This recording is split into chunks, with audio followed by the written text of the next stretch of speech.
أعوذ بالله السميع العليم من الشيطان الرجيم. بسم الله الرحمن الرحيم. الحمد لله رب العالمين. الحمد لله الذي خلق الإنسان وعلمه البيان. الحمد لله الذي أرسل رسوله بالهدى ودين الحق. الحمد لله الذي نزل القرآن هدى وشفاء ورحمة وتبيانا لكل شيء. الحمد لله الذي كشف لأوليائه بباطن ملكوته وقشع لأسفيائه سرائر جبروته ورقى ذوي المحبين بسيف جلاله وأزق السد العارفين روح وصاله. وصلى الله على سيدنا محمد النبي الأمي وآله وأصحابه وأزواجه أمهات المؤمنين وذريته وأهل بيته وأولياء أمته علماء ملته وفقراء طريقته. والسلام على جميع المؤمنين والمؤمنات والمسلمين والمسلمات. السلام عليكم ورحمة الله وبركاته. یا عباد اللہ، یا حاضرین، آپ سب کی خدمت سلام کرتا ہوں. ان کی خدمت میں بھی جنہیں میں دیکھ سکتا ہوں، ان کی خدمت میں بھی جو مجھ سے بھی نظروں سے حجاب میں ہیں، پردے میں ہیں، کہ ایمان بالغیب رکھنے والوں کا عقیدہ یہ ہے کہ وہ بھی موجود ہیں جنہیں ہم دیکھ سکتے ہیں، اور وہ بھی موجود ہیں جنہیں ہم دیکھ نہیں سکتے. اللہ کی نورانی مخلوق فرشتے موجود ہیں، شخص کے ساتھ وہ فرشتے نام احمد لکھنے والے کرام کاتبین موجود ہوتے ہیں، تو جتنے افراد موجود ہیں اس سے دوگنے فرشتے موجود ہیں. ہم کوئی نئی بات کہنے نہیں آئے، وہی باتیں جو مسلمانوں کا عالمگیر عقیدہ ہے، اسلام کے عقائد کی بنیادی سچائیاں ہیں. ہوتا صرف یہ ہے کہ وقت گزرنے کے ساتھ ہم بہت سی چیزیں بھول جاتے ہیں. وقت کی کائی جم تو گئی ہے، ایس کافی ہے، روشنی چاہیے، برائٹنیس چاہیے. وقت کی کائی جم تو گئی ہے، یاد کی گہری جھیلوں پر لہر کوئی ٹھرا جاتی ہے تیز ہوا چل جانے سے. یہ جلسے، یہ محفلیں ایک تیز ہوا کا جھونکا بن کر آتے ہیں، اور جو باتیں ہم بھولے ہوئے ہوں وہ ہمیں یاد دلا جاتے ہیں. اور ظاہر ہے کہ جہاں روشنی ہے وہاں اندھیرا نہیں ہے، جہاں اندھیرا ہے وہاں روشنی نہیں ہے. جہاں بھول ہے وہاں یاد نہیں ہے، جہاں یاد ہے وہاں بھول نہیں ہے. جہاں غفلت ہے وہاں ذکر نہیں ہے، جہاں ذکر ہے وہاں غفلت نہیں ہے. جہاں محفل سجی ہوئی ہے یہاں بھول نہیں ہے، یہاں غفلت نہیں ہے. یہ یاد والے ہیں اور یاد کرانے والے ہیں. حج مبارک کی سبحان اللہ، فقان میاں کو اللہ تعالیٰ مبارک کرے، گھر والوں کو مبارک کرے. حج کی سعادت بہت بڑی سعادت ہے، سبحان اللہ. اور پھر اس پہ شکرانہ ادا کرنا. لئن شکرتم لازیدنکم کما قال اللہ تعالیٰ. اللہ تعالیٰ نے فرمایا کہ تم اگر شکر کرو گے تو نعمتوں میں اضافہ فرما دوں گا. تو شکر گزاری بھی بہت بڑی چیز ہے. اور مہمانوں کو فہیم بھائی نے جو فہم و فراست کی فضا مہیا فرماتے ہیں، سبحان اللہ، اس اکرام کی بھی اکرم قادری صاحب نے بڑی تنظیم کے ساتھ اس محفل کی نقابت فرمائی ہے. اور خصوصاً ہماری محفل کے روح رواں جان جان اور صدارت فرماتے ہوئے حضرت علامہ مولانا شہزادے صاحبزادے سبحان مخدومی مکرمی و محبوبی سید عارف حسین شاہ صاحب اویسی دامت الخاتم عالیہ تفصیل سے خطاب فرمائیں گے، اور عشق کی حدت سے اور علم کے نور سے آپ کو مصروف فرمائیں گے. میں تو حاضری کے لیے حاضر ہوا اور شرکت کی ساتھ مجھے نصیب ہو. حج اللہ نے کرم فرمایا، اور یہ آپ لوگوں کی صحبت ہے کہ ہم جیسے لوگوں کو بھی نیکی کا موقع مل جاتا ہے. مختصر سے وقت میں کیا گفتگو کرے اور کیا نہ کرے، بس شکریہ ادا کرتے ہیں کہ اللہ جل جلالہ مد والوں نے ہم پر بڑا کرم فرمایا کہ زندگی عطا فرمائی. اور زندگی ہزارہ شکلوں میں موجود ہے، شجر و حجر بھی زندہ ہے، جانور بھی زندہ ہے، مگر اس نے سب سے بہترین خالق یعنی ہمیں انسان بنایا. پھر انسانوں میں دو بڑے گروہ ہیں، بلیورز نان بلیورز، ماننے والے اور نہ ماننے والے. اللہ نے ہمیں ماننے والوں میں بنایا، اور ماننے والوں کا بھی ایک طویل گروہ ہے، سیدنا آدم علیہ السلام سے لے کر حضور صلی اللہ علیہ وسلم تک. جس نے جس نبی کا زمانہ پایا، ان کی شریعت کا زمانہ پایا، ایمان لایا، وہ سب ایمان والے، اسلام والے. ایک ہی اسلام ہے، شریعتیں مختلف ہیں. ایک ہی اسلام ہے، شریعتیں مختلف ہیں. نبی کی اپنی اپنی شریعت ضرورت کے مطابق. اسی لیے ہم شاعری سے ہمیشہ اسی طرح محبت کرتے ہیں چاہے اس کی شریعت منسوخ ہو گئی ہو. ہم شاعری سے، ہم ہر نبی سے اس پر ایمان لانے میں کوئی فرق نہیں کرتے، اس سے محبت کرنے میں کوئی فرق نہیں کرتے. ہر چند کی شریعت منسوخ ہو گئی ہو، اس لیے کہ ہم جانتے ہیں کہ قانون بنانے والا حقیقت میں اللہ ہے، لیکن جس کے ذریعے جب چاہا جو چاہا قانون نافذ فرمایا۔ لیکن اللہ کے پیارے نبیوں کا وہ مقام ہے، لوگوں آؤ محفل میں آؤ، علم حاصل کرو، علماء کرام کو سنو۔ میری اور آپ کی سب کی کیا ضرورت ہے؟ سب سے بڑی ضرورت، میری ضرورت، آپ کی ضرورت، کافر کی ضرورت، مسلمان کی ضرورت، ولی کی ضرورت، مومن کی ضرورت، بچوں کی ضرورت، بڑوں کی ضرورت، عورتوں کی ضرورت، سب کی ضرورت، سوائے نبیوں کے دنیا میں۔ نبیوں کو دنیا میں ضرورت نہیں ہوتی، وہ سراپا بن کر آتے ہیں۔ ہمیں اور آپ کو جو چیز مسلسل جس چیز کی ضرورت ہے وہ کیا ہے؟ وہ ہدایت ہے۔ ہدایت کی ضرورت، بچوں کو بھی ہدایت کی ضرورت ہے، بڑوں کو بھی ہدایت کی ضرورت ہے، عورتوں کو بھی ہدایت کی ضرورت ہے، کافر کو سب سے زیادہ ہدایت کی ضرورت ہے، مسلمان کو بھی ہدایت کی ضرورت ہے۔ عقیدے کے باب میں کہیں ہدایت کی ضرورت ہے، اعمال کے باب میں کہیں ہدایت کی ضرورت ہے۔ اگر عقیدے کے باب میں علماء گفتگو کرے تو جن کا عقیدہ خراب ہے فوراً اعمال کی بات شروع کر دیتے ہیں، جب اعمال کی بات کرے تو عقیدے کی بات شروع کر دیتے ہیں۔ اس لیے وضاحت سے کبھی اتنا موقع ہونا چاہیے کہ یہ علماء کرام آپ کو سمجھا سکے کہ عقیدے کا باب اپنی جگہ ہے، عمل کا باب دوسری جگہ ہے۔ عقیدہ پہلے ہے، عمل بعد میں ہے۔ عقیدہ پہلے درست ہونا چاہیے، پھر اس عقیدے کی روشنی میں عمل ہونا چاہیے۔ عقیدہ درست ہونا چاہیے۔ آپ بیان سنتے رہیں، محرم الحرام کا مہینہ آ گیا، تاریخی واقعات بھی سنیے، لیکن یاد رکھیے اپنے آپ کو پہلے عقیدے کے باب میں درست کیجیے۔ تاریخ کے مطابق اپنا عقیدہ نہ بنائیے، تاریخ کو عقیدے کی کسوٹی میں پرکھیے۔ کوئی کتنی بھی تاریخ بیان کرے، تاریخ کے مطابق عقیدے کو نہیں بنانا، عقیدے کے مطابق تاریخ کو دیکھنا۔ جب دو شخصیتوں کا ذکر ہو تو دیکھنا کہ عقیدہ کیا بتاتا ہے، میرے آقا مولا کو کس سے محبت ہے، ان کو کس سے محبت ہے، حضور کے سینے میں کس کی محبت ہے، حضور سے کس کو نسبت ہے۔ اگر عقیدہ پہلے ہوا تو کسی تذبذب میں نہیں پڑیں گے۔ بچوں بیٹھ جاؤ، سبحان اللہ ماشاءاللہ، یہ پیارے بچے صرف میلاد کی محفل میں، اہل سنت جماعت کی محفل میں ذوق و شوق شریف ہوتے۔ دنیا کی کوئی محفل ہو، اگر شادی جلسہ اس گلی میں نہیں جاتے، شادی کی تقریب ہو تو بچوں کو ماں باپ کے بٹھاتے ماں باپ بچوں کو بٹھاتے حال میں کیا حال ہو جاتا ہے، لیکن بچے بیٹھ کے نہیں دیتے۔ لیکن جب حضور کی محفل ہو، نعت خوانی ہو، میلاد کی محفل ہو، یہ آ کے بیٹھنا شروع ہو جاتے ہیں۔ ایسا لگتا ہے کہ کوئی ان کے کانوں میں کہہ دیتا ہے آؤ آؤ، اس کی محفل ہے جو تمام عالم کے لیے رحمت بن کر تشریف لائے ہیں۔ آؤ آؤ، ان کی باتیں سنو کہ تم عمر کے کسی بھی حصے میں ہو، ان کی سیرت پاک ہمارے لیے ہدایت ہے۔ ہدایت کی ضرورت ہے مجھے بھی، آپ کو سب کو بھی۔ جو نہیں سن رہے ہیں ان کو بھی ہدایت کی ضرورت تھی، لیکن اس کی تشدیقی کو انہوں نے محسوس نہیں کیا۔ یا پھر ایسا ہوتا ہے سننے والوں کا اپنا معیار ہوتا ہے، پہلے سے اپنا ایک معیار سماعت کر رکھتے ہیں، اس کے مطابق اگر بیان ہو تو سنتے ہیں، اگر اس کے مطابق نہ ہو تو نہیں سنتے۔ تو بھائی تم بولو گے تو وہ بولو گے جو تم جانتے ہو، ہم بولیں گے تو وہ بولیں گے جو ہم جانتے ہیں، سنو گے تو وہ سنو گے جو دوسرا جانتا ہے۔ اپنے ذہن میں پہلے سے ہی جاننے کی فضا ہموار رکھنا مزید جاننے سے روک دیتی ہے۔ اپنے ذہن میں خاکہ تیار کر لینا۔ یہاں تک کہ دوستوں اور ساتھیوں، ہماری اور آپ کی سب کی ضرورت ہدایت ہے نا، ہدایت ہے۔ وہ ہدایت ہمیں کہاں سے ملے گی؟ اللہ جل جلالہ نے دعا سکھائی، اہدنا الصراط المستقیم۔ ساری کائنات کا خلاصہ مذاہب ہے، اور مذاہب کا خلاصہ سارے مذاہب ہے، حق کا خلاصہ اسلام ہے، اور تمام اسلام کا خلاصہ قرآن ہے، اور تمام قرآن کا خلاصہ سورۃ الفاتحہ ہے، اور تمام سورہ فاتحہ خلاصہ اہدنا الصراط المستقیم ہے۔ جو صراط المستقیم پہ چلا، ہدایت پہ چلا، جو ہدایت پہ چلا، قرآن پہ چلا، جو قرآن پہ چلا وہ اسلام پہ چلا، اور جو اسلام پہ چلا وہ تمام ادیان حق کے نچوڑ پہ چلا۔ اہدنا الصراط المستقیم، اے اللہ ہمیں سیدھی راہ چلا۔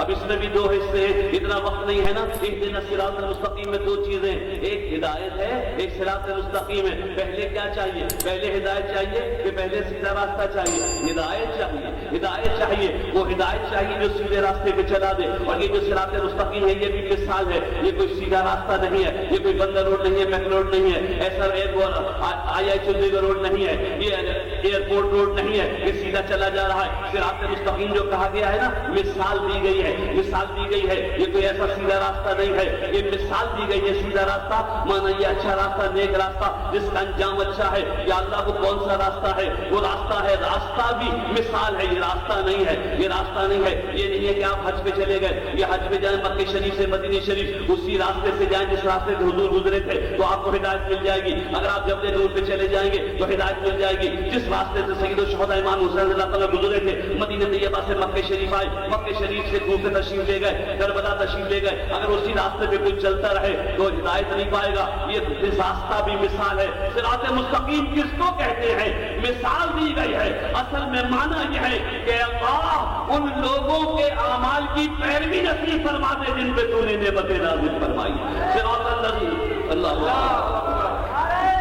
یا رسول اللہ صلی اللہ علیہ وسلم، جس طرح عارف شاہ صاحب نے کرم فرما کر مجھے اپنا وقت دے دیا ہے، اسی طرح میں درخواست کرتا ہوں کہ جب حضرت تشریف لائیں گے پھر دیکھیے گا انشاءاللہ، نعرے لگائیے گا. اس وقت کیونکہ وقت بہت قیمتی ہے، آپ کی گرمجوشی کو میں قبول کروں، لیکن توجہ سے سن لیں گے تو یہ بھی میری محنت کا صلہ اور میری بخشش کا بہانہ ہو جائے گا. اہدنا الصراط المستقیم، اے اللہ ہدایت کی راہ چلا. کون سا راستہ؟ صراط الذین انعمت علیہم، ان لوگوں کا راستہ جن پر تو نے نعمتیں نازل کی ہیں. وہ کون لوگ ہیں جن میں نعمتیں نازل کی ہیں؟ پھر یہ سمجھنا پڑے گا کہ نعمت کیا ہے.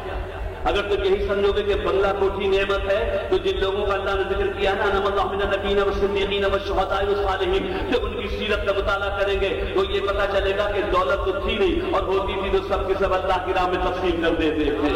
اس نعمت کا معیار بنانا ہوگا. وہ نعمت کون سی نعمت ہے جس کے لیے اللہ نے فرمایا اور ہمیں سکھایا کہ ان لوگوں کا راستہ مانگو جن پہ آپ نے نعمتیں نازل فرمائی ہیں. وہ کون ہے؟ انبیاء علیہ السلام میں صدیقین شہداء صالحین ہیں. تو جب ہم نے ان کی سیرت کا مطالعہ کیا، اللہ اکبر، تو نبیوں کو فاقہ کرتے ہوئے دیکھا، اللہ اکبر، صدیقین کو زہر چکتے ہوئے دیکھا، اللہ اکبر، حضرت سیدنا فاروق اعظم کو شہید ہوتے ہوئے دیکھا، ان نعمت یافتہ لوگوں کو دیکھا تو ہجرت کرتے ہوئے دیکھا، غربت میں سفر کرتے ہوئے دیکھا، بھوکے پیاسے کربلا میں شہید ہوتے ہوئے دیکھا. نعمت کا معیار مختلف ہے.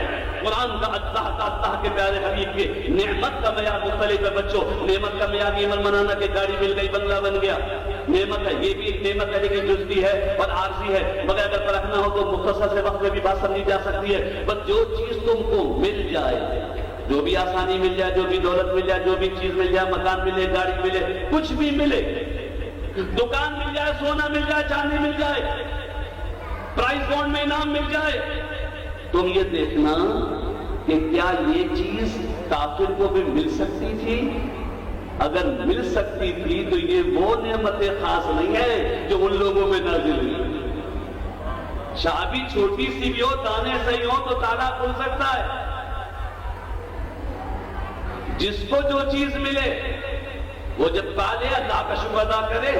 لیکن دیکھیں اگر یہ چیز کافر کو بھی مل سکتی تھی تو یہ دنیاوی نعمت ہے، عارضی نعمت ہے، مہلت کے لیے بھی ہے، آزمائش کے لیے بھی ہے. اگر وہ نعمت پائے کہ دیکھے کہ یہ کافر کو تو نہیں ملتی اور تم کو مل گئی تو اللہ کا شکر ادا کرو اور سمجھو کہ ان لوگوں کے نقش قدم پہ چلنا مل گیا ہے جن پہ اللہ نے نعمتیں نازل فرمائی ہیں. نماز مل جائے تو شکر ادا کرو، حج مل جائے تو شکر ادا کرو، کیونکہ یہ نعمت کافر کو نہیں ملتی ہے. یہ حج کی سعادت، اللہ اکبر، اللہ اکبر. حضرت تقریر فرمائیں گے انشاءاللہ. مائک کا انتظام پہلے بھی بہت اچھا ہے لیکن میری آواز مکے اور مدینے بلند و بلند آواز آپ سنیے گا. میں کیا کروں، ہم تو ان لوگوں میں سے بھول جاتے ہیں. یہ بات وہ کہتے ہیں آپ زور سے کیوں بولتے ہیں، آپ زور سے کلمہ کیوں پڑھتے ہیں؟ کیا اللہ نہیں سنتا؟ آہستہ کلمہ پڑھنا چاہیے. نماز کے بعد ایک شور مسجد میں ہے، لا الہ الا اللہ، لا الہ الا اللہ. دوسرے لوگ نماز پڑھ رہے ڈسٹرب ہوتے ہیں. دیکھیے ایک معمول ہوتا ہے، معروف ہوتا ہے. جس نماز میں جو جماعت کا وقت ہے اگر اس وقت کوئی کلمے کا ذکر کرنے لگے تو غلط ہے. لیکن اگر جماعت کا وقت ہو گیا، سنت و نفل کا وقت گزر گیا، 2 منٹ کی رکعت کے حساب سے گن لیجئے. اگر وہ وقت نکل گیا ہے تو وہ معروف ہو گیا ہے کہ اب وہاں نماز ہو چکی. جو دیر سے آیا وہ ذمہ دار ہے اور کسی کو ڈسٹرب ہونے کی ضرورت نہیں ہے. اللہ اکبر. یہ جو زور سے ذکر کرتے ہیں کیا اللہ تعالیٰ آہستہ نہیں سنتا ہے؟ کیا آپ لوگ لا الہ الا اللہ کی ضربے لگاتے ہیں، الا لا الہ کہتے ہیں؟ بات سن لو بچوں. کلمے کا پڑھنا بھی میں مختصر وقت بتاتا ہوں. 3 درجے پر ہے. ایک ہے زبان سے پڑھنا، زبان سے پڑھا اور دل سے تصدیق نہیں کی تو منافق ہے. زبان سے پڑھا اور معنی کی اقرار نہیں کیا، صرف پڑھا تو کوئی مسلمان نہیں ہے. اگر صرف زبان سے پڑھ لیا، یہودی فلسطین کے رہنے والے یہودی اگر بیت المقدس میں لکھا ہوا کلمہ پڑھتے رہے، 100 بار پڑھتے رہے، مسلمان ہوں گے؟ کلنٹن قرآن کا ترجمہ تمہیں سنا دے، کیا مسلمان ہوگا؟ اگر ہندو صبح شام ہندوستان میں اللہ کی قسم کھاتے رہے، مسلمان ہوں گے؟ صرف زبان سے پڑھنا کام نہیں دے گا. زبان سے اقرار ہے، دل سے تصدیق ہے تو ایمان والا ہوگا. آج زبان سے اقرار کرنے کے بعد اپنی زندگی کو اسلام کے سانچے میں ڈھال لے تو اس پہ مسلمان ہونے کا حکم ہو جائے گا. اب دل کی تصدیق اللہ جانے بندہ جانے. چنانچہ منافق تلوار مسلم سے بچ جاتا ہے, شمشیر مسلم سے بچ جاتا ہے. اللہ جانے بندہ جانے, اللہ اکبر. اور حضور نے تو جان کر بھی نشاندہی نہیں کی, کیونکہ وہ جانتے تھے کہ نفاق باطن کا مرض ہے, باطن کا مرض ہے. اور حضور سب پردہ پوشی فرماتے تھے, اور جو ظاہر میں کہے میں مسلمان ہوں اور اسلامی شعائر کو اپنا لے وہ مسلمان ہے, احکام اسلام کے نافذ ہو جائیں گے. اور اگر دل سے تصدیق نہ کرے تو منافق ہے. لیکن کیا کلمے کی یہی تو معنی ہے؟ یہ صرف ایک مرتبہ کافی ہے. زندگی میں کوئی ایک دفعہ اقرار کر دے, زبان سے کلمہ پڑھ لے اور اقرار کر دے کہ میں کہتا ہوں کہ میں مانتا ہوں کہ اللہ کے سوا کوئی معبود نہیں ہے اور محمد صلی اللہ علیہ وسلم اس کے رسول ہیں. اقرار کر لے, دل سے تصدیق کر لے, ایک دفعہ پڑھنا کافی ہے. اچھا کوئی دل سے باندھے اور زبان سے نہ پڑھے تو اس پہ اسلام کے احکامات نہیں ہوں گے. کوئی دل سے مانتا رہے کہ ہے تو دین اچھا, اسلام بڑا اچھا دین ہے, قرآن بڑی اچھی کتاب ہے, ہم بھی مانتے ہیں وہ بنانے والا ایک ہے, سب کچھ مانتا رہے, لیکن جب اس سے کہا جائے کلمہ پڑھو تو نہ پڑھے. جیسے گاندھی نے جناح صاحب سے کہا آپ ہم سے کیوں اختلاف کرتے, دراز سے قرآن نکال کے دکھا دیا, دیکھیے یہ کتاب میرے پاس بھی ہے, میں بھی پڑھتا ہوں, اس میں بڑی اچھی باتیں ہیں. تو جناح نے کہا یہ کہتے ہو اچھی باتیں ہیں تو مان کیوں نہیں لیتے, کلمہ کیوں نہیں پڑھتے ہو؟ تو یہ ایک مثال ہے.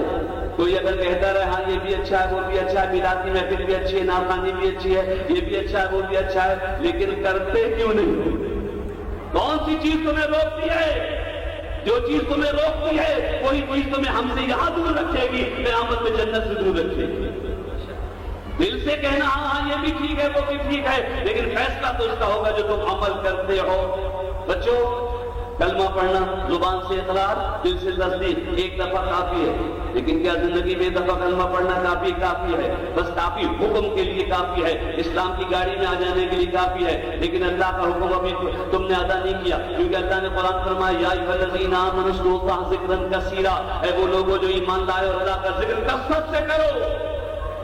اور اس حکم کی تعمیل وہی کرتے ہیں جو کثرت سے لا الہ الا اللہ الا اللہ الا اللہ اللہ اللہ کی صدا بلند کرتے ہیں, وہ قرآن کی تعمیل کرتے ہیں. اور خالی کوئی قرآن پڑھتا رہے, اس حکم پہ عمل نہ کرے اور کلمہ پڑھنے کے والے پہ اعتراض کرے, وہ عملاً قرآن پہ اعتراض کرتا ہے کہ قرآن میں تو اللہ نے فرمایا اذکروا اللہ, اللہ کا ذکر کرو, اور تم ذکر سے بھاگتے ہو, ذکر کو بدعت کہتے ہو, ذکر کو نہیں مانتے ہو. کثرت سے کرو, آہستہ پڑھ لیجیے, زور سے مت پڑھیے, اللہ تعالیٰ کی مرضی. کبھی تو آہستہ پسند فرماتا ہے, کبھی زور سے, کبھی نماز آہستہ پڑھو کبھی زور سے پڑھو. اور پھر وہ پسند فرماتا ہے کہ کبھی اس کو چیخ کے پکارا جائے. یہ حج مبارک ہو. حج میں کیا ہوتا ہے, مشرق و مغرب شمال و جنوب سے مسلمان چلتے ہیں تو لبیک کہتے ہوئے چلتے ہیں. یہ لبیک کہنے کی نعمت یوں آسانی سے حاصل نہیں ہوتی ہے. مصائب سفر کے برداشت کرتے ہیں, مال خرچ کرتے ہیں, اللہ اکبر, پھر تسبیح کو نصیب ہوتی ہے, اور پھر مسلمان چیختے ہوئے آتے ہیں لبیک اللہم لبیک لبیک لا شریک لک لبیک ان الحمد والنعمت لک والملک لا شریک لک. اس وقت کوئی نہیں کہتا کہ اتنی زور سے کیوں بول رہے ہو, کہ اللہ سنتا نہیں ہے؟ لیکن اس کو پسند ہے کہ کبھی کبھی میرا بندہ میرے عشق میں سرشار ہو کر اللہ اکبر چیختا پکارتا ہوا ہے لبیک اللہم لبیک لبیک لا شریک لک لبیک ان الحمد والنعمت لک والملک لا شریک لک. تو سبھی مشرق و مغرب شمال و جنوب عرب و عجم کے مسلمان چیخ رہے ہیں نا, بس اللہ کی مرضی. میں کیا عرض کروں, وقت نہیں ہے. اللہ کے ذکر کا حق بھی ادا نہیں ہو سکتا. ذکر کرنا چاہتا ہوں تاکہ وہ بھی سمجھے کہ جو توحید کا دعویٰ کرتے ہیں توحید کو سمجھتے نہیں ہیں. توحید کیا ہے نہیں سمجھتے. توحید اللہ کی صفت نہیں ہے, توحید بندے کی صفت ہے.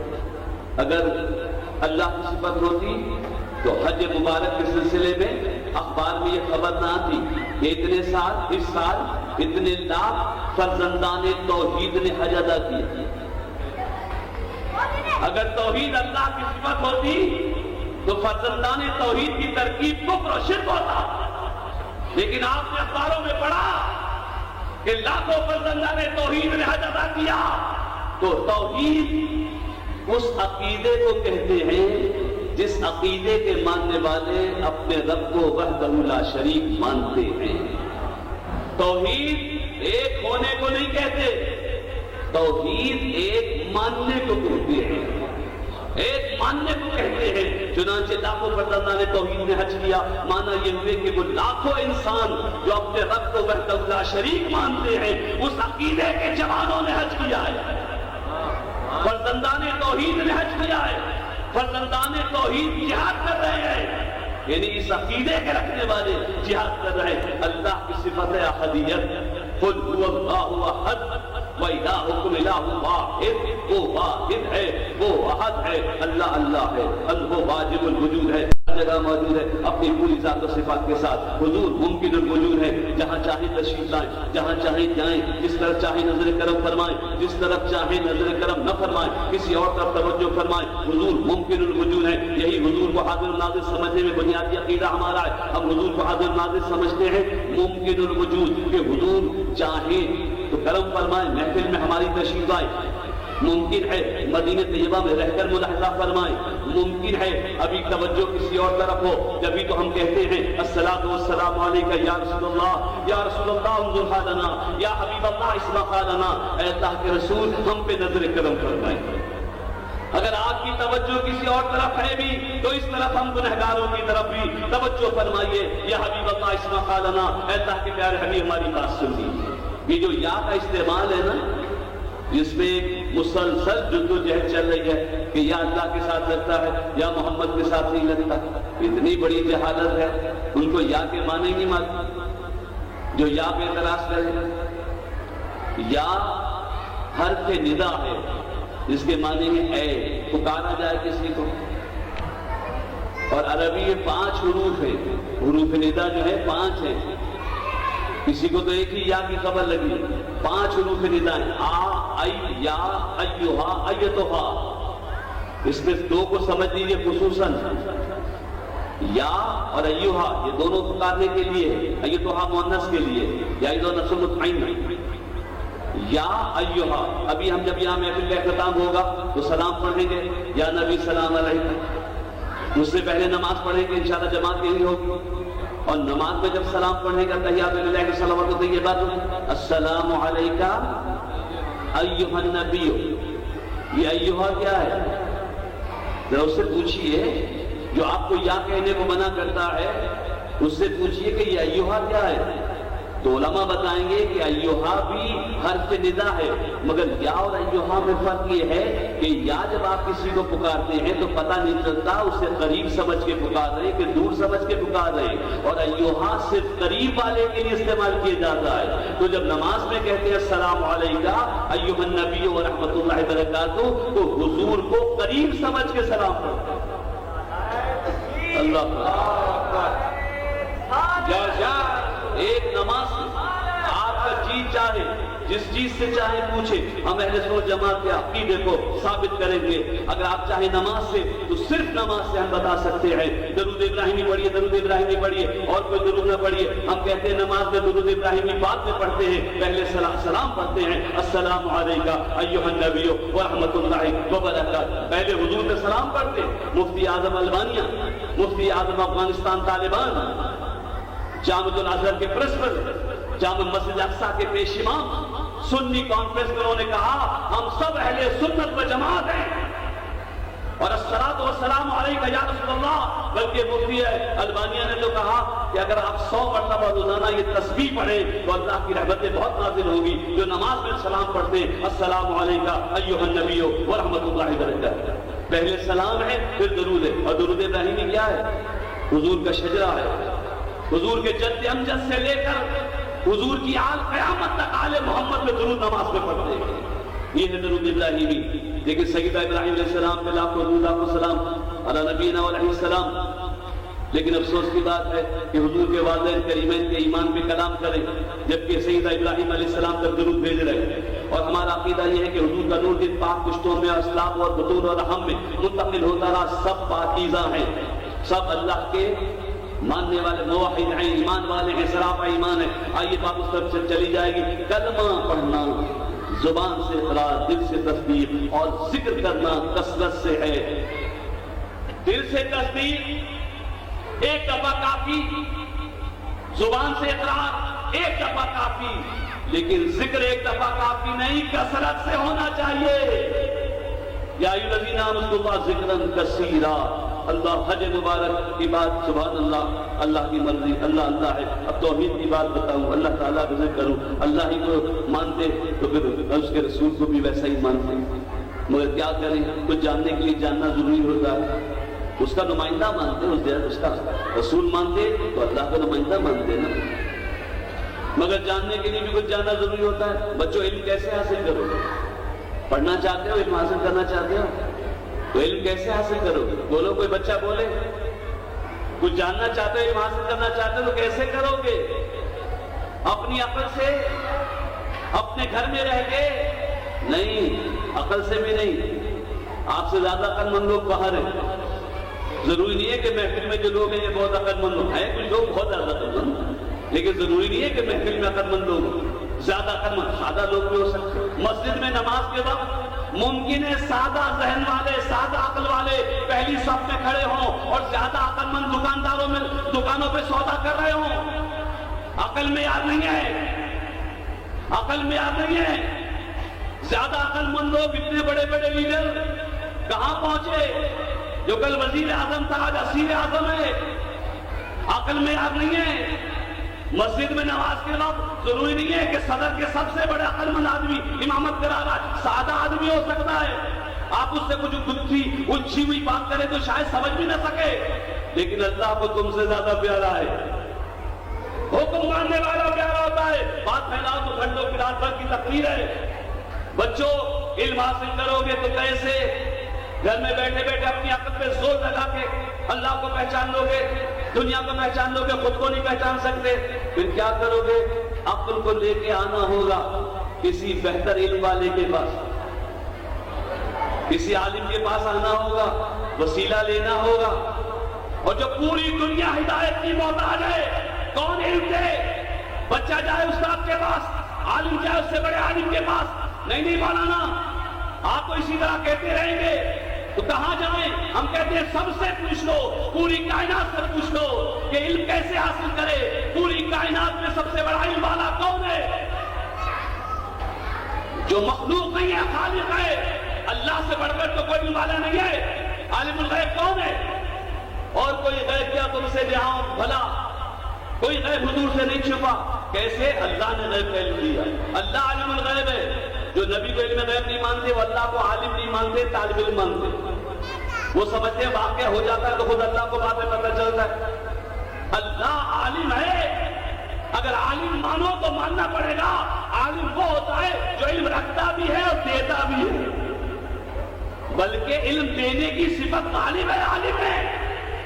جب کسی کو عالم کہا، حضرت علامہ مولانا عارف شاہ صاحب تشریف فرمائے، بڑا عالم دین آئے ہیں، عالم کہتے ہی سمجھ گئے یہ کچھ بیان کریں گے، کچھ ہمیں بتائیں گے۔ جب اللہ کو عالم الغیب مانا تو مان لو کہ وہ غیب بتانے والا ہے۔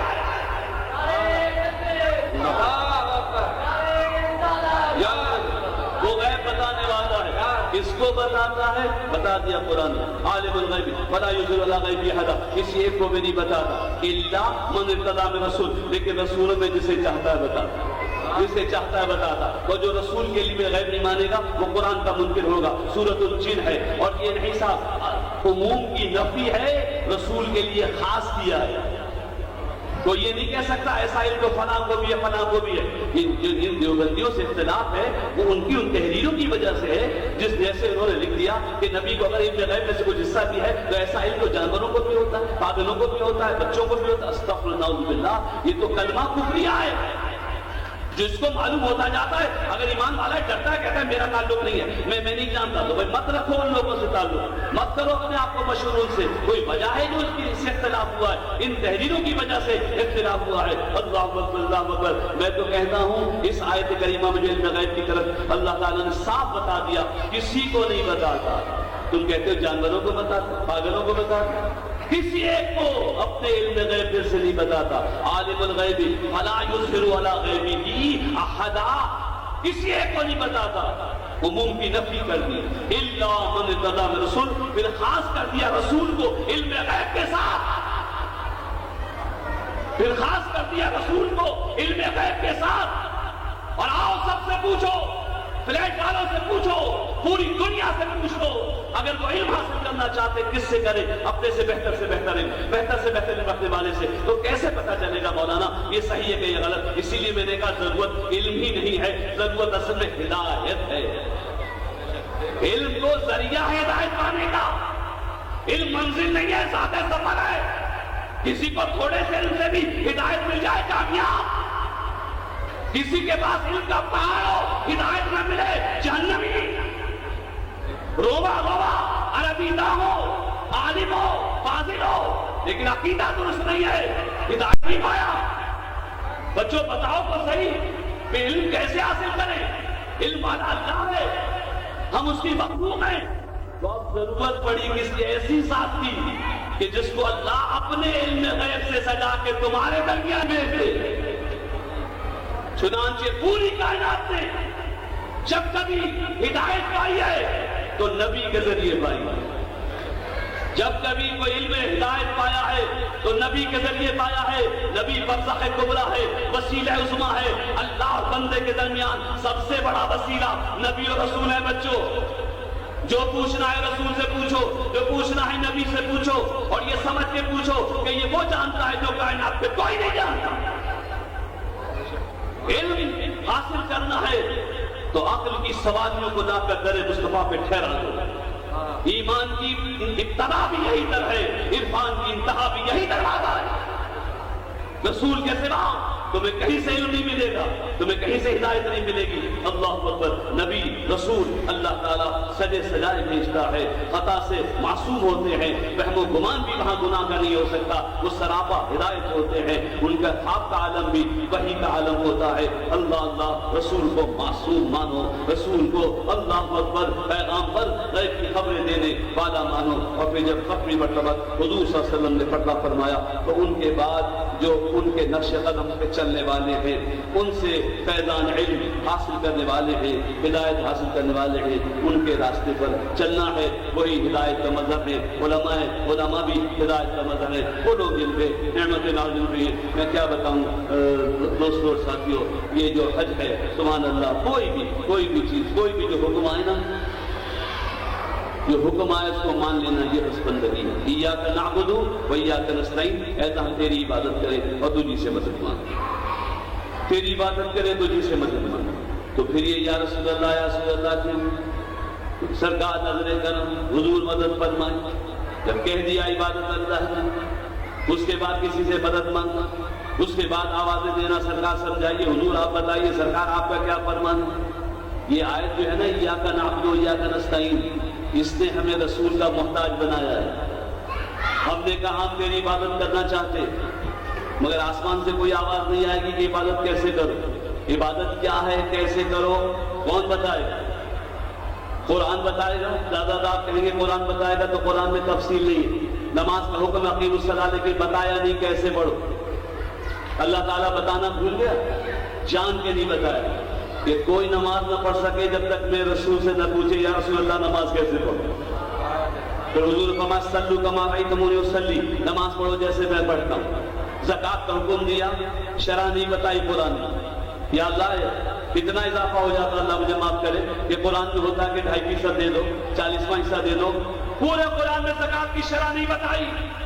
زکوٰۃ کا حکم دیا اقیموا الصلاۃ وآتوا الزکاۃ, زکوٰۃ کی شرح نہیں بتائی, جان کے نہیں بتائی. اپنے حبیب کو اختیار دیا, پیارے حبیب تم جانو تمہاری امت جانے, جو شرح تم لگا دو گے میرا قانون بن جائے. رسول مختار ہے, مالک اور مختار, مالک مجازن ہے اور حقیقتاً مختار ہیں. آپ تو اہل واپس سمجھ سکیں گے, جو معترض ہے وہ نہیں سمجھ سکے گا. مختار حضور ہیں, مالک مجازی حضور ہیں, مالک حقیقی اللہ تعالیٰ ہے. اور جو مالک ہوتا ہے وہ کسی کو مختار بھی بناتا ہے, جبکہ مملوک اور مالک کے درمیان ایسا حجاب ہو کہ وہ اس کو دیکھ بھی نہ سکتا ہو, مخلوق خدا کو دیکھ بھی نہ سکتی ہو, براہ راست سن بھی نہ سکتی ہو. تو پھر کسی ایسے مختار کی ضرورت ہوتی ہے جو اس کے کلام بھی پہنچا دے, احکام بھی پہنچا دے, اس کی معرفت بھی عطا کر دے. اور یہ رسول کی ذات ہے, اللہ جو اللہ کا کلام پہنچاتی ہے, جو اللہ تعالیٰ کہ قوم تو یہ رسول کی ہستی ہے، کیسے عبادت کرے. اللہ نے محتاج بنایا رسول کا کہ حضور سے پوچھیں یا رسول اللہ بتائیے نماز کیسے پڑھیں، زکات کیسے دے، حج کرو. وَلِلَّهِ عَلَى النَّاسِ حِجُّ الْبَيْتِ، اللہ کے لیے ہے حج کرنا. کیسے کریں؟ پورے قرآن میں کہیں نہیں ہے. تو صحابہ نے حضور کو دیکھا سلے ہوئے کپڑوں کی جگہ، جب حضور نے انوار کے احرام باندھے، کیا منظر ہوگا جب حضور احرام میں ہوں گے. اللہ اکبر، جب حضور کی دتا کھلی ہوگی کیا منظر ہوگا. صحابہ نے حضور کو دیکھا جس طرح حضور کر رہے تھے، اللہ صحابہ کرام ان کی پیروی کر رہے تھے. حج ادا ہو رہا تھا. ہم تو اہل محبت ہیں، زیادہ کنفیوز نہ ہو جائیں، ورنہ ہم تو اپنے اہل محبت کو سمجھاتے. دیکھو اللہ کا حکم ہو سامنے اور اس کے سامنے رسول کا حکم آ جائے تو اللہ کا حکم چھوڑ دینا، رسول کا حکم مان لینا. اللہ کا حکم چھوڑ دینا، رسول کا حکم مان لینا. کیسے؟ نماز پڑھو، اللہ کا حکم ہے. پورے قرآن میں کہیں کہا اللہ نے نماز مت پڑھو، سجدہ مت کرو. حضور نے فرمایا طلوع آفتاب کے وقت نماز مت پڑھو. تو اب نماز نہیں پڑھنا. نصف النہار کے وقت نماز مت پڑھو. حضور نے فرمایا ہے عصر کے وقت مکروہ ہے، سجدہ کر سکتے ہو، بلکہ جو نماز مستقل پڑھتا ہے ترتیب سے پڑھتا ہے، مغرب کا وقت بھی ہو جائے تو اسے پہلے عصر پڑھنی چاہیے پھر مغرب پڑھنی چاہیے. حج مبارک ہو، کیا سیکھ کے آئے ہیں؟ یہ سیکھ کے آئے ہیں کہ جب حضور کا حکم آ جائے، جو حضور کا عمل ہے اس پہ عمل کرنا ہے، چاہے قرآن کی آیت کچھ اور بتا رہی ہے. قرآن کی آیت بتا رہی ہے ان الصلاۃ کانت علی المؤمنین کتابا موقوتا، نماز اپنے وقت پہ لکھی ہوئی ہے، کوئی اسے ٹال نہیں سکتا. لیکن حج میں ہے، عرفات میں ہے، سب سے بڑا رکن ادا ہو رہا ہے اور مغرب کی نماز کا وقت ہو گیا لیکن نہیں پڑھی. کتابا موقوتا، وقت پہ لکھی ہوئی نماز تم نے نہیں پڑھی، اس لیے نہیں پڑھی کہ آقا نے نہیں پڑھی تھی. اور ہمارا تمہارا کیا منہ ہے؟ صحابہ کرام ابو بکر عمر عثمان علی موجود علیہ اللہ، اور وہ حضور آسمان کی طرف اپنے رب کے جمال میں گم ہیں، صحابہ حضور کے جمال میں گم ہیں. حضور کا دیدار ہو رہا ہے، اللہ اکبر، حضور کو تک رہے ہیں، حضور کو دیکھ رہے ہیں. وہ بے پناہ عشق کے لہجے میں عارف شاہ صاحب بیان کریں گے دیدار کی کیفیت. اللہ صحابہ کرام حضور کو دیکھ رہے ہیں. مغرب کا وقت ہو گیا، سورج غروب ہو گیا. کسی ایک صحابی نے کہا یا حضور نماز کا وقت ہو گیا. آخر بشری زندگی کا تقاضا بھول بھی ہے، بھول گئے ہوں گے، لیکن وہ جانتے ہیں کہ ہمارے آقا و مولا کے یہاں بھول کا بھی گزر نہیں ہے. سرکار نے نماز ادا فرمائی، فرمایا چلو، سارے صحابہ ساتھ چلے، مزدلفہ پہنچے. عشاء کا وقت ہو گیا، حضور نے فرمایا مغرب بھی پڑھ لو، عشاء بھی پڑھ لو. تو عقل تو یہ کہہ سکتی تھی کہ ٹھیک ہے آپ نے فرمایا مغرب پڑھ لیتے ہیں، لیکن مغرب کی نماز قضا ہو گئی، عشاء کی ادا ہے. لیکن حضور نے فرمایا مغرب بھی پڑھو، عشاء بھی پڑھو. تو ایک صحابی نے بھی مغرب کی قضا کی نیت نہیں کی، حضور نے ادا فرمائی تو ادا ہی ہوگی. اور قیامت تک ایمان والوں کی نماز ادا ہوتی رہے گی، اس لیے کہ حضور کی ادا جو ہے. تو ایمان کو اتنا کامل ہونا چاہیے. اللہ فرمائے زمین پہ اکڑ کے مت چلو، تمشی فی الارض مراحا، زمین پہ اکڑ کے مت چلو، اللہ کو پسند نہیں ہے. لیکن حضور فرما رہے اور حرم پاک میں آ کے فرما رہے، خانہ کعبہ کے سامنے آ کے فرمایا اپنے صحابہ سے، اے میرے صحابہ اب ذرا احرام کو دائیں بازو سے نکال تو لو، سینہ اکڑا لو اور اب حرم کی زمین پہ کر کے چلو. تو اللہ کا حکم تو موجود ہے، کر کے مت چلو. لیکن صحابہ چل رہے بھی حضور نے فرما دیا، اس لیے کہ جانتے ہیں نا کہ رسول ہیں، اللہ کے نمائندہ ہیں. جو یہ فرما رہے ہیں سمجھو اللہ ہی فرما رہے ہیں. کچھ نہ کچھ استثناء ہوتا ہے پھر مستثنیہ. اتنا گہرا سنی ایمان ہونا چاہیے. تم کن بھول بھلائیوں میں ہو گیا؟ جو پوچھنا ہے ان سے پوچھ لو، پھر درگاہ میں خبر نہ ہوئی. اپنی عقل سے رسول کو مت پرکھو، عقل کو پامال کرو، جو حضور نے فرمایا اس پہ عمل کرو. صاحب ہم بھی صحابہ کے طریقے پہ چلنا چاہتے ہیں، آپ بھی صحابہ کے طریقے. تو ہمارے ہاں تو صاحب حضور تک ہاتھ 10 بدس، جو یہ پیری مریدی والے ہیں، شجرے والے ہیں، ہمارا ہاتھ 10 بدس، نام بنام، شخص بشخص حضور تک پہنچا ہوا ہے. کوئی کڑی ٹوٹی نہیں ہے، کوئی لڑی چھوٹی نہیں ہے. صحابہ کرام سے لے کے تابعین تبع تابعین ہم تک الحمدللہ قیامت تک یہ سلسلے جاری رہیں گے. اور اسی باغ میں پھول بھی آئے ہیں، پھل بھی آئے ہیں، اسی میں غوث ہوئے ہیں، قطب ہوئے ہیں، ابدال ہوئے ہیں، اور کیا ہوئے ہیں. دوسرے کسی فرقے میں کوئی اللہ کا ولی نہیں گزرا، کوئی قطب ابدال غوث نہیں گزرا. یہ کتنی بڑی نشانی ہے. وہ مر کے بھی زندہ ہے جو اس اہل سنت و جماعت کے عقیدے پہ چلے ہیں. اور ہدایت کے لیے سبحان اللہ جہاں صحابہ کرام کے لیے فرمایا کہ ستاروں کی طرح ہیں، اس میں سے کسی ایک کی پیروی کرو گے تو نجات پا جاؤ گے. اسی طرح فرمایا اہل بیت، میرے اہل بیت سفینہ نوح کی طرح ہیں، جو اس کشتی میں سوار ہو جائے وہ بھی نجات پا جائے گا. امام غزالی نے بڑی پیاری بات کہی کہ حضور نے صحابہ کو ستاروں سے مثال دی اور اہل بیت کو سفینے سے.